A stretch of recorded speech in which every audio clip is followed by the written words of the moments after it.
हम पंडितों के विषय में निरंतर जान रहे हैं। इसी श्रृंखला में यह श्लोक है,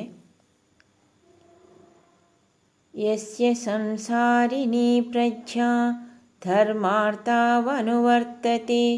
कामादर्थं वृणीते यः स वै पंडित उच्यते।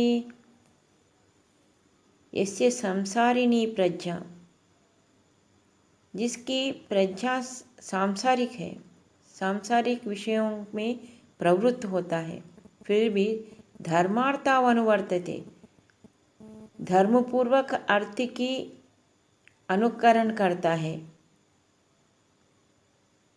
धर्म को अर्थ को दोनों को चाहता है, उसके अनुकूल चलता है जिसकी प्रज्ञा।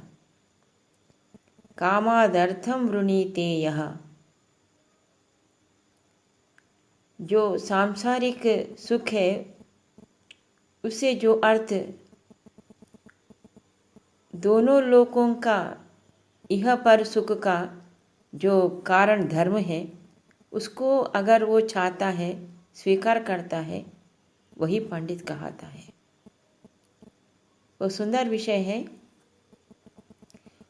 अधिकतर लोग जिसका सांसारिक भावनाएं हैं वो धर्म को नहीं चाहता है, मगर सांसारिक बुद्धि होते हुए भी जिस बुद्धि धर्म और अर्थ को अनुकूल चलता है और कामादर्थम वृणीते, कामनाओं से अर्थ को जो प्रयोजन है जीवन का उसको वर्ण करता है, तो वह पंडित कहलाता है।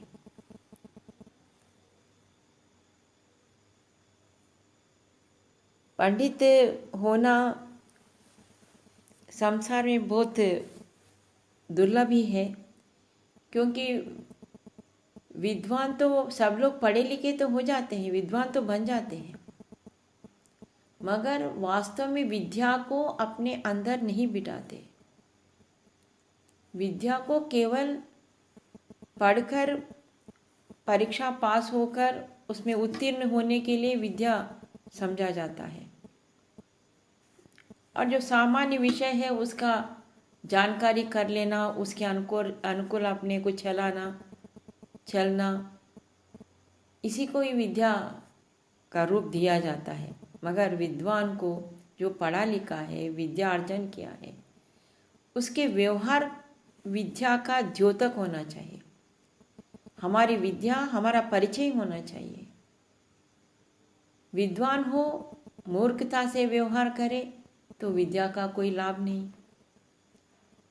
तो इसलिए विद्या बहुत महत्वपूर्ण है। वो विद्या मनुष्य का जीवन को परिवर्तन करे और सारा समाज का परिवर्तन करे। अगर विद्या ही परिवर्तन नहीं करता है मनुष्य के जीवन को या समाज को, संसार को, तो और कौन सा चीज़ बच जाता है जिसके कारण से इस संसार का उद्धार या व्यक्तिगत जीवन का उद्धार हो सके। तो इसी से समझ में आता हम जो विद्या प्राप्त कर रहे हैं वो सही विद्या प्राप्त कर रहे या नहीं कर रहे। विज्ञान बहुत अच्छी चीज़ है, विज्ञान में कोई कमी नहीं होता, विज्ञान हर एक के लिए आवश्यक है, मगर मन का विज्ञान क्या है, बुद्धि का विज्ञान क्या है, शरीर का विज्ञान क्या है, आत्मा का विज्ञान क्या है, इस सारे संसार का आधार रूप विज्ञान क्या है, इसको नहीं समझकर केवल एक ही पक्ष को समझना, पदार्थों के विज्ञान को ही समझना, उससे जो हम जीते हैं, जिनके कारण से हम जीते हैं, जिनके आधार से हम जीते हैं, जिस मन बुद्धि चित्त पर हमारा जीवन निर्भर है, अगर उसका विज्ञान नहीं है तो हम शेष सब विषयों के अंदर हम सक्सेसफुल नहीं होते, सफल नहीं होते। इसलिए आज देखा जाता है बहुत अच्छा पढ़े लिखे रहने के पश्चात भी क्या खाना क्या नहीं खाना हमें पता नहीं चलता। मेरा शरीर किस प्रकृति का है, इस प्रकृति के शरीर को हम किस प्रकार के भोजन से इसको ठीक रख सकते हैं, इसका ज्ञान नहीं रहता। घर में किससे कैसे व्यवहार करना बहुत से लोग नहीं जानते। भाई से कैसे करना, माँ से कैसे करना, बच्चों से कैसे करना, घर को आने वालों से कैसे व्यवहार करना, पति से कैसे करना, पत्नी से कैसे करना, इन सब व्यवहारों को नहीं जानते, उसका उपयोग भी नहीं करते।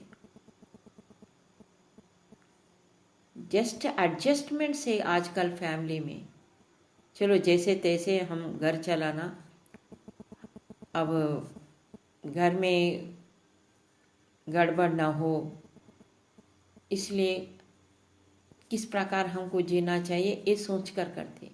ये ऐसा सोच कर नहीं करना चाहिए, वो स्वाभाविक होना चाहिए हर एक में, चाहे पति हो, चाहे पत्नी हो, चाहे माता पिता हो, चाहे बच्चे हो, सबको अपने अपने धर्म का अगर ज्ञान हो।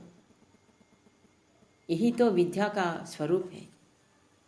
विद्या विनय न शोभते, विद्या विनय से ही वो सुशोभित होता है और विनय विद्या से ही आ सकता है। तो ऐसे विद्या का हमें निरंतर उपासना करना चाहिए, अवलंबन करना चाहिए, जीवन को श्रेष्ठतम मार्ग पर चलाना चाहिए। ओम शांति।